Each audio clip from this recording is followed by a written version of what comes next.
Hello everyone, कैसे हैं आप सभी। स्वागत है आपका हमारे प्यारे से यूट्यूब चैनल एम पॉली पर। मैं उम्मीद करता हूं आप सभी बढ़िया होंगे।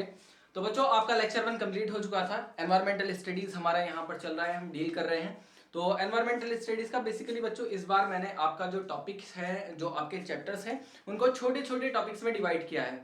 क्योंकि एक लेंथी टॉपिक अगर हम पढ़ते हैं तो कई चीजें ऐसी होती है जो माइंड से स्लिप हो जाती है, कोलैब हो जाती है। तो इस बार हमने कुछ नई स्ट्रेटेजी आपके लिए लेकर आए हैं। तो हम अपने सभी टॉपिक्स को छोटे छोटे, अपने जो चैप्टर्स हैं, हमारे बड़े बड़े चैप्टर्स हैं, उनको छोटे छोटे टॉपिक्स में डिवाइड करके पढ़ेंगे। इससे क्या होगा, इससे दो तीन फायदे होते हैं बच्चों। एक तो हमारी अच्छे तरीके से समझ में आ जाएगा, मैं भी अच्छे से एक्सप्लेन कर पाऊंगा। दूसरा, आपको जो है कम समय में बहुत अच्छा कंटेंट भी मिल जाएगा, बहुत अच्छे से आप पढ़ पाएंगे और आप नोट्स भी हाथ के हाथ उसके बना सकते हैं। ठीक है। तो आज का जो लेक्चर रहने वाला है बच्चों, आपका second lecture basically environmental studies का रहने वाला है। फर्स्ट लेक्चर आपका कंप्लीट हो चुका था। तो आज के लेक्चर में बच्चों हम पढ़ने क्या वाले हैं। फर्स्ट लेक्चर में हमने पढ़ा था आपका इकोसिस्टम के बारे में पढ़ा था, उसके प्रिंसिपल्स पढ़े थे। साथ ही मैंने आपका एक ब्रांचेस और पढ़ाई थी उसमें। ठीक है। तो सभी बच्चे, जिन बच्चों ने इस लेक्चर को नहीं देखा है उसको जरूर देखेगा। तो अब इस टाइम जो हमारे चैनल पर जो नए बच्चे हैं जो हमें देख रहे हैं, मैं आपको बता दूं कि आपका एनवायरमेंटल स्टडीज जो सब्जेक्ट है ये बिल्कुल फ्री ऑफ कॉस्ट आपका कंप्लीट यहाँ पर पढ़ाया जाएगा। सभी बच्चे इस जो वीडियो है उसको लाइक कर दीजिए, शेयर कर दीजिए और सभी बच्चे चैनल को सब्सक्राइब कर लीजिए, बेल आइकन को भी प्रेस कर लीजिए। आपके और भी सब्जेक्ट की क्लासेस हमारे यूट्यूब चैनल एम पॉली पर आपको देखने को मिल जाएंगी और वो भी बिल्कुल फ्री ऑफ कॉस्ट। आपको कहीं जाने की जरूरत नहीं है। अपने दोस्तों के साथ शेयर कर दीजिए और हमारी एम पॉली एप्लीकेशन को भी डाउनलोड कर लीजिए, क्योंकि आपके जो सब्जेक्ट हैं, जो मोस्ट इंपॉर्टेंट सब्जेक्ट्स हैं, जिनको आपको पढ़ने में कठिनाई होती है, परेशानी आती है, उसकी आपको पीडीएफ अवेलेबल है हमारी एम पॉली एप्लीकेशन पर। आप वहां से जाकर डाउनलोड करके अपनी पढ़ाई कर सकते हैं। चलिए शुरू करते हैं आज का लेक्चर।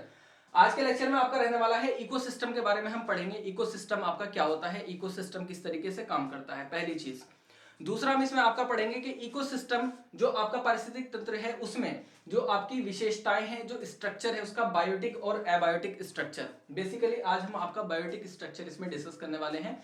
देन नेक्स्ट लेक्चर में हम डिस्कस करेंगे आपका एबायोटिक स्ट्रक्चर। सबसे पहले हम बात करते हैं इकोसिस्टम के बारे में, इसको समझ लेते हैं।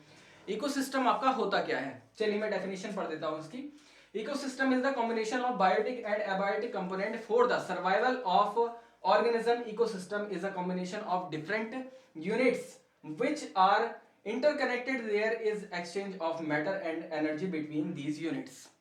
यानी इट मींस आपका जो इकोसिस्टम होता है वो क्या होता है, पारिस्थितिक तंत्र जीवों के अस्तित्व के लिए जैविक और अजैविक घटकों के साथ सम्मिश्रण है।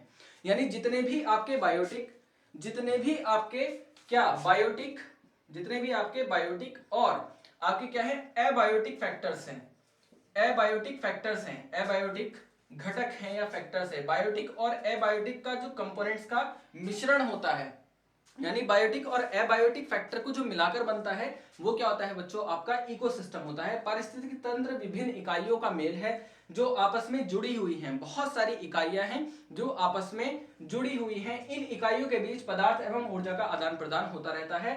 यानी इट मींस, मैं इसको आपको बहुत अच्छी तरीके से हल्के से एग्जाम्पल के थ्रू बता देता हूं कि आपका इकोसिस्टम किस तरीके से बनता है। बच्चों, आप सभी ने जंगल देखा होगा। तो जंगल में क्या होता है, जंगल में आपके पेड़ पौधे होते हैं, मिट्टी होती है, आपका जल होता है, सूर्य का प्रकाश भी वहां पर आपको देखने को मिलेगा। जंगल में छोटे छोटे जीव, इंसेक्ट्स होंगे आपके, कीड़े मकोड़े और बहुत सारे जानवर होंगे वहां पर आपके। तो ये सारा का सारा क्या है बच्चों, ये सारे के सारे जो बायोटिक और एबायोटिक फैक्टर हैं, जितने भी आपके जैविक यानी जो जीवित हैं वो और जो सारे आपके निर्जीव हैं वो सारे के सारे मिलकर क्या बनाते हैं, आपका एक इकोसिस्टम बनाते हैं। यही एक आपका पारिस्थितिक तंत्र कहलाता है। दूसरी चीज क्या है इसमें, दूसरी चीज आपसे कही गई है, इनके बीच क्या होता है, ऊर्जा, पदार्थों के बीच ऊर्जा का आदान प्रदान होता रहता है। इसमें क्या होता है, आपका ऊर्जा का आदान प्रदान होता रहता है। वो किस तरीके से होता है, वो कुछ इस तरीके से होता है जैसे कि अब इसको एक और एग्जांपल में लेता हूं। जंगल के अंदर आपका जो है पौधा खड़ा हुआ है, एक पेड़ खड़ा हुआ है। उस पेड़ को भाई, उस पेड़ के ऊपर पत्ते आएंगे तो पौधा क्या करेगा, पौधा कार्बन डाइऑक्साइड का अवशोषण करेगा, ऑक्सीजन को प्रोड्यूस करेगा। अब कार्बन डाइऑक्साइड उसने ली और ऑक्सीजन को उसने छोड़ दिया, तो ऑक्सीजन कौन लेंगे, जितने भी सजीव होते हैं वो सारे के सारे ऑक्सीजन लेंगे। चाहे वो आपके जानवर हो, चाहे वो आपके इंसेक्ट्स हो, चाहे आपका ह्यूमन हो, सभी ऑक्सीजन लेंगे। अब उस ऑक्सीजन को कौन ले रहे हैं, हमारे ह्यूमंस ले रहे हैं। इसी तरीके से उस पेड़ के ऊपर कुछ परिंदे भी होंगे, कुछ आपके जो है पक्षी भी होंगे जो क्या करेंगे, घोंसला बनाएंगे वहां पर। अब उस घोंसले के बाद अगर मैं बात करूं, उसके जो पत्ते होंगे, पौधे के जो पत्ते होंगे, जो पेड़ के पत्ते होंगे, उसको जो हमारे शाकाहारी होंगे वो खाएंगे, शाकाहारी जानवरों को मांसाहारी जानवर खाएंगे। तो इस तरीके से क्या होगा बच्चों, ये जो सारी की सारी मैंने इकाइयां आपको बताई है, पक्षी, पेड़ पौधे, मनुष्य, जानवर, शाकाहारी, मांसाहारी, ये सारे के सारे क्या है, एक दूसरे से जुड़े हुए हैं। शाकाहारी मांसाहारी, मांसाहारी शाकाहारी को खा रहा है, शाकाहारी जो है पत्तों को खा रहा है। तो इस तरीके से क्या होता है, ऊर्जा का एक स्तर से दूसरे स्तर पर क्या होता है, ट्रांसफर होता रहता है, या मैं कहूं ऊर्जा का आदान प्रदान होता रहता है एक जगह से दूसरी जगह पर। तो ये सारा का सारा आपका इकोसिस्टम का रेगुलेशन भी कहलाता है। आई होप आपको ये बात समझ में आ गई होगी। नेक्स्ट हम बात करते हैं, नेक्स्ट हम पढ़ने वाले हैं आपकी संरचनात्मक विशेषताओं के बारे में, यानी स्ट्रक्चर्ड आपकी कैरेक्टरिस्टिक्स, वो कौन कौन सी होती है। आपके दो टाइप की संरचनात्मक विशेषताएं दी गई हैं, जो कि हमारी एक होती है जैविक संरचना और एक होती है हमारी अजैविक संरचना। तो जो हमारा इकोसिस्टम है, इकोसिस्टम में बेसिकली मेनली आपकी दो संरचनाएं आपको देखने को मिलेंगी। पहली कौन सी, आपकी जैविक संरचना जिसे कहा जाता है बायोटिक स्ट्रक्चर, और दूसरी हमारी अजैविक संरचना जिसे हम कहते हैं एबायोटिक स्ट्रक्चर। चलिए बायोटिक स्ट्रक्चर को समझते हैं सबसे पहले कि बायोटिक स्ट्रक्चर जो है, यानी जो हमारी जैविक संरचना है वो क्या होती है। जैविक संरचना हमारी कहती है, this show different form of nutrients and agreement at different level of the living system, arrangement of at different level of the living system. It means, इसका मतलब ये है आपका, इसमें पौधे, पशु एवं सूक्ष्म जीव शामिल होते हैं। इसमें कौन शामिल होते हैं, आपके बायोटिक में आपका पौधे होंगे, पशु होगा, और आपके जो माइक्रो ऑर्गेनिजम्स होंगे, जो सूक्ष्म जीव होंगे, उनको शामिल किया जाता है। ये जीव तंत्र के विभिन्न स्तरों पर पोषण एवं व्यवस्था के विभिन्न रूपों को दर्शाते हैं। ये क्या करते हैं, आपके जीव तंत्र के विभिन्न स्तरों पर, जीव तंत्र के विभिन्न स्तरों पर पोषण एवं व्यवस्था को दर्शाते हैं। इनको तीन भागों में वर्गीकृत किया गया है। इट मींस, जो आपके जीव हैं उनको तीन भागों में कैटेगराइज किया गया है। अगर मैं इन शॉर्ट कहूं, जितने भी जीव मौजूद हैं उनको कितने भागों में कैटेगराइज किया गया है, तीन भागों में बांटा गया है। तो वो कौन कौन से तीन भाग हैं, उनको थोड़ा डिटेल में समझ लेते हैं।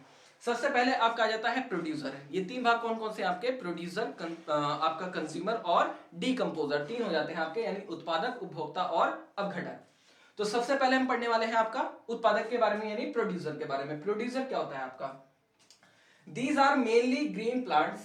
ये आपके मेनली क्या होते हैं, ग्रीन प्लांट्स होते हैं, which make their food through photosynthesis. ये मुख्यतः हरे पौधे होते हैं जो प्रकाश संश्लेषण के द्वारा अपना भोजन बनाते हैं। इन्हें स्वपोषी भी कहते हैं। बच्चों ये बात आपको बहुत बहुत ध्यान में रखनी है कि जो हमारे कौन प्रोड्यूसर होते हैं, जो हमारे कौन होते हैं, उत्पादक, इन्हें क्या कहा जाता है, ये वर्ड आपको ध्यान में रखना है। इन्हें स्वपोषी भी कहा जाता है। क्या कहते हैं इन्हें स्वपोषी भी कहा जाता है। ये एग्जाम में कई बार पूछ लिया जाता है कि प्रोड्यूसर को क्या कहा जाता है, तो इन्हें स्वपोषी भी कहा जाता है। आप किसी कॉम्पिटेटिव एग्जाम में बैठेंगे, आज से ये कई बार एग्जाम में ये पूछा गया क्वेश्चन में, ठीक है। तो उत्पादक क्या होते हैं प्रोड्यूसर हमारे, ये मेनली आपके हरे पौधे होते हैं, यानी जितने भी आपके ग्रीन प्लांट्स होते हैं। ग्रीन प्लांट्स में आपके हर टाइप का प्लांट्स आ जाएगा, चाहे वो आपकी घास ही क्यों ना हो, घास भी आपका ग्रीन में ही आ जाएगा, ठीक है। तो सारे के सारे हरे पौधे ये क्या करते हैं, अपना भोजन किसके द्वारा बनाते हैं, फोटोसिंथेसिस के द्वारा बनाते हैं, यानी प्रकाश संश्लेषण के द्वारा बनाते हैं। प्रकाश संश्लेषण की रिएक्शन प्रकाश संश्लेषण बच्चों अपने आप में एक बहुत बढ़िया टॉपिक है, और थोड़ा सा जो है कॉम्प्लिकेटेड भी है। इतना कॉम्प्लिकेटेड नहीं है, आप सभी ने पहले भी पढ़ा होगा। मैं इसको आपको एक सेपरेट लेक्चर में जरूर पढ़ाऊंगा कि प्रकाश संश्लेषण किस तरीके से होता है, और उसके रिएक्शन में कौन कौन सी गैसेस बनती हैं, किस तरीके से फूड बनता है, किस तरीके से फूड बनाते हैं हमारे पौधे, ठीक है। तो इसका मैं आपको एक अलग से लेक्चर बनाकर दूंगा फोटोसिंथेसिस पर, ठीक है। तो प्रकाश संश्लेषण में क्या होता है, कार्बन डाइऑक्साइड लेते हैं। कार्बन डाइऑक्साइड लेने के बाद आप जो पौधा होता है वो फूड जनरेट करता है, आपका ग्लूकोज को ग्लाइकोजन में कन्वर्ट कर देता है। देन आपको जो है फूड बनता है पौधे के अंदर, और आपको ऑक्सीजन प्रोड्यूस हो जाती है। तो प्रकाश संश्लेषण के द्वारा पौधे क्या करते हैं, अपना भोजन बनाते हैं। ये आपके प्रोड्यूसर कहलाते हैं, यानी उत्पादक कहलाते हैं। और मैं एक चीज और बता दूं, हम आगे चल के पढ़ेंगे फूड चेन के बारे में, तो प्रोड्यूसर को आपको खासकर ध्यान में रखना है। चेन जहां से स्टार्ट होती है उसे प्रोड्यूसर कहा जाता है। यानी जब हम फूड चेन पढ़ेंगे तो जहां से आपकी फूड चेन स्टार्ट होती है, यानी खाद्य श्रृंखला स्टार्ट होती है, उसे भी प्रोड्यूसर कहा जाता है, ठीक है। तो इन्हें क्या कहते हैं, इन्हें स्वपोषी भी कहा जाता है। ये आपके प्रोड्यूसर होते हैं। अब हम बात करते हैं सेकंड आपका क्या है, कंज्यूमर, यानी उपभोक्ता के बारे में बात करते हैं। All organism which depend on other organism for food are called consumers. Consumers किन्हें कहा जाता है भाई, उपभोक्ता कहलाते हैं, हिंदी में इन्हें उपभोक्ता कहा जाता है। सभी जीव जो भोजन के लिए दूसरे जीवों पर निर्भर रहते हैं, जितने भी इंसेक्ट्स दूसरों के ऊपर डिपेंड होंगे वो सारे के सारे उपभोक्ता कहलाते हैं। इन्हें भक्ष्यपोषी क्या कहा जाता है? इन्हें भक्ष्यपोषी भी कहा जाता है। उपभोक्ताओं को भक्ष्यपोषी भी कहा जाता है। इनको निम्न प्रकार वर्गीकृत किया गया है। तो इसमें भी एक वर्ड आया है बच्चों आपका, इसमें भी आपका एक वर्ड आया है जो आपको ध्यान में रखना है, भक्ष्यपोषी। भक्ष्यपोषी, स्वपोषी या इन्हें परपोषी भी बोल देते हैं। भक्ष्यपोषी या इन्हें परपोषी भी बोल देते हैं, परपोषी भी बोल देते हैं। ठीक है, दोनों ही वर्ड आपको ध्यान में रखने हैं, भक्ष्यपोषी और परपोषी। स्वपोषी आपके कौन होते हैं? प्रोड्यूसर। और जो कंज्यूमर होते हैं, जो उपभोक्ता होते हैं, उन्हें भक्ष्यपोषी या परपोषी भी कहते हैं। यानी ये अपने भोजन के लिए किस पर? दूसरे पर डिपेंड होते हैं। और इसके कई सारे सब टाइप भी है हमारे, 3-4 हमारे इसके टाइप है। जो हमारे उपभोक्ता है वो कंज्यूमर कौन कौन से टाइप के होते हैं। ठीक है, चलिए देखते हैं एक करके। पहले आपका आ जाता है प्राइमरी कंज्यूमर यानी प्राथमिक उपभोक्ता जिन्हें कहा जाता है। All organism that depend on plants for food are called primary consumer. इन्हें हर्बीवोरियस इंग्लिश में से कहा जाता है, herbivorous, like goat, rabbit and dear.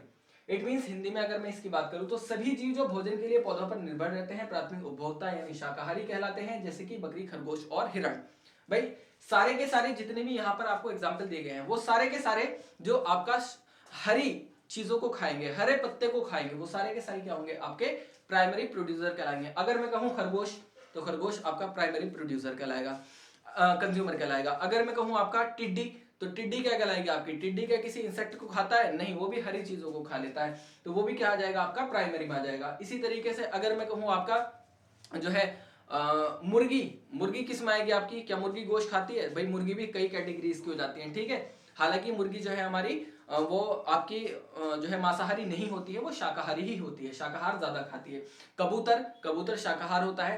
तो ये आपका प्राइमरी कंज्यूमर कहलाएगा। ठीक है, तो जो हरी चीजों को खा लेते हैं उन्हें प्राइमरी कंज्यूमर कहा जाएगा। ठीक है, नेक्स्ट हम बात करते हैं सेकेंडरी कंज्यूमर के बारे में, यानी द्वितीयक उपभोक्ता के बारे में। The organism which depend on herbivorous for food are called secondary consumer. For example a frog eat a grasshopper. It means जो जीव भोजन के लिए शाकाहारी जीवों पर निर्भर करते हैं वे आपके द्वितीयक उपभोक्ता कहलाते हैं। मेढक टिड्डी को खाता है, यानी ये किस पर डिपेंड करेंगे? आपके जो हमारे सेकेंडरी कंज्यूमर होंगे ये आपके शाकाहारी पर डिपेंड करेंगे। शाकाहारी किस पर डिपेंड करेंगे? हरी सब्जी, पत्ता या आपका पौधा, ये उस पर डिपेंड करेंगे जो हमारे प्राइमरी हो गए। सेकेंडरी ये उनको खाएंगे, जो हरी सब्जियों को खाएंगे ये उनको खा जाते हैं। ठीक है, तो ये क्या कहलाते हैं? हमारे सेकेंडरी कहलाते हैं। जैसे कि मेंढक टिड्डी को खा जाएगा, ऐसा नहीं होगा कि टिड्डी मेंढक को खा गई। ठीक है, तो ये क्या कहलाएंगे? हमारे सेकेंडरी आपके कंज्यूमर कहलाते हैं। नेक्स्ट हम बात करते हैं थर्ड होते हैं हमारे टर्शरी कंज्यूमर यानी तृतीयक उपभोक्ता। Organism which depend on other organism for food are called third consumer. For example a snake eats a frog. इसमें क्या होगा? जो जीव भोजन के लिए अन्य जीवों पर निर्भर करते हैं तृतीयक उपभोक्ता कहलाते हैं, जैसे सांप मेंढक को खाता है। यानी कहने का मतलब क्या है आपका? इसमें क्या होगा? चेन थोड़ी सी ब्रेक हो जाएगी। इसमें ऐसा नहीं होगा कि मेंढक सांप को खा जाएगा, लेकिन सांप मेंढक को खाएगा। इसी तरीके से सांप अगर उसको खा जाए, क्या नाम तुम्हारा, टिड्डे को खा जाए, या सांप किसी और इंसेक्ट को खा जाए, तो वो भी क्या है? आपका टर्शरी में आ जाएगा। लेकिन हाँ, पीछे बैकएंड पर नहीं होगा। सांप मेंढक टिड्डी को तो खा सकता है, तो मेंढक क्या होगा हमारा? टिड्डी हमारी घास खा रही है और मेंढक टिड्डी को खा रहा है, तो वो सेकेंडरी में आ जाएगा, क्योंकि वो किस पर डिपेंड है? दूसरे जीव पर डिपेंड है। यानी जो किसको खा रहा है? आपका प्राइमरी कंज्यूमर है, जो कि हमारा प्राइमरी कंज्यूमर है। तो इसी तरीके से आपका क्या होगा? जब सांप मेंढक को खा जाएगा तो ये आपका टर्शरी कंज्यूमर कहलाएगा, यानी ये अन्य जीवों पर डिपेंड होते हैं। बेसिकली आपको एक लाइन ध्यान में रखनी है, अन्य जीवों पर निर्भर करते हैं, तो ये आपके टर्शरी में आ जाते हैं। आई होप यहाँ तक आपको समझ में आ गया होगा। सभी बच्चे वीडियो को लाइक कर दीजिए, ज्यादा से ज्यादा शेयर कीजिए। तो बच्चों आपका जो लेक्चर रहेंगे वो रेगुलरली रहने वाले हैं, कोई टेंशन लेने की जरूरत नहीं है।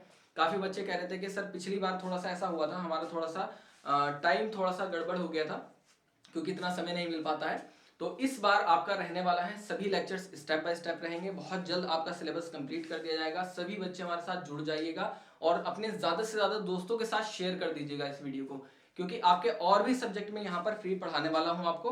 तो सभी बच्चे एमपॉली जो हमारी एप्लीकेशन है उसको भी डाउनलोड कर लीजिएगा। चलिए देखते हैं नेक्स्ट हमारा क्या है।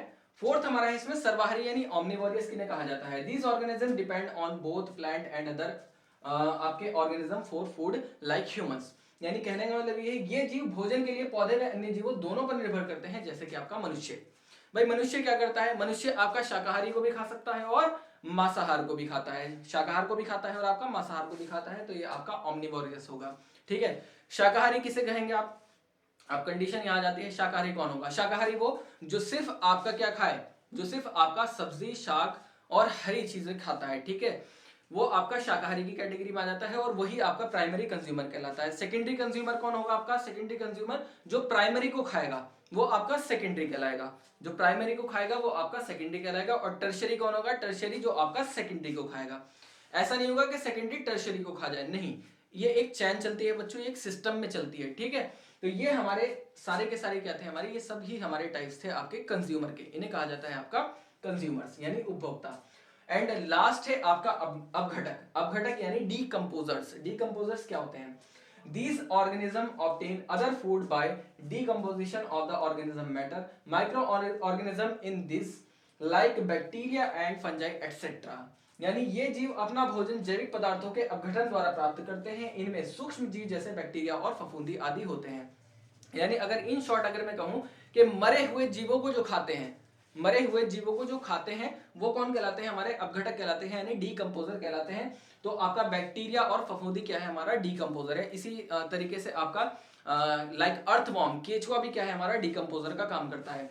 तो जितने भी लिविंग ऑर्गेनिज्म है अगर वो डेड हो जाते हैं, वो मर जाते हैं, मृत्यु कर जाते हैं, तो उनको जो खाकर आपके उनके अवशेष को जो अपघटित करते हैं, जो मिट्टी में मिला देते हैं, उनको क्या कहा जाता है, आपका डीकंपोजर्स कहा जाता है। तो बच्चों ये हमारे जो थे ये आपके बायोटिक फैक्टर थे, कौन से थे आपके ये बच्चों, ये हमारे बायोटिक स्ट्रक्चर था आपका, या मैं कहूं बायोटिक फैक्टर्स थे। ये सारे के सारे मिलकर क्या करते हैं, आपका जो हमारा एनवायरमेंट है उसको रेगुलेट करने का काम करते हैं, या मैं कहूं कि एनर्जी का आदान प्रदान करते हैं, एक से दूसरे में, दूसरे से तीसरे में और तीसरे से चौथे में। तो कौन करते हैं, हमारा बायोटिक स्ट्रक्चर के थ्रू होता है।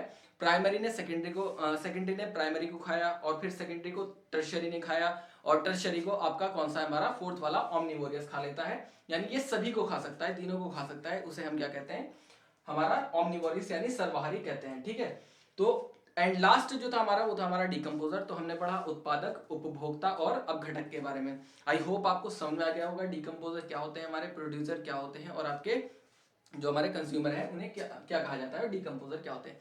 तो बच्चों ये आपका very very most important topic है, कई बार एग्जाम में पूछ लेता है कि जैविक घटक के बारे में बताइए, जैविक घटक के बारे में बताइए, किसके, पर्यावरण के जैविक घटक की अवधारणा को लिखिए, और इसके एग्जाम्पल्स भी अगर आप चाहें तो ऐड ऑन कर सकते हैं इसमें। वैसे तो आपका इतना भी काफी हो जाएगा जितना मैंने आपको बताया है। तो सभी बच्चे बहुत ध्यान से पढ़ते रहिए और अपने नोट्स हाथ के हाथ बनाते चलिए। अगर किसी को लास्ट में जाकर नोट्स की प्रॉब्लम आ भी जाती है तो टेंशन लेने की जरूरत नहीं है, एमपॉली एप्लीकेशन है हमारी, आप वहां से हमारा जो एनवायरमेंटल स्टडीज है उसके भी नोट्स आपको अवेलेबल हो जाएंगे। तो सभी बच्चे कीप ग्रोइंग, कीप लर्निंग। मिलता हूं मैं आपसे नेक्स्ट लेक्चर में। तो सभी बच्चे वीडियो को लाइक कीजिए, ज्यादा से ज्यादा शेयर कीजिए। आज के लिए इतना ही, थैंक यू।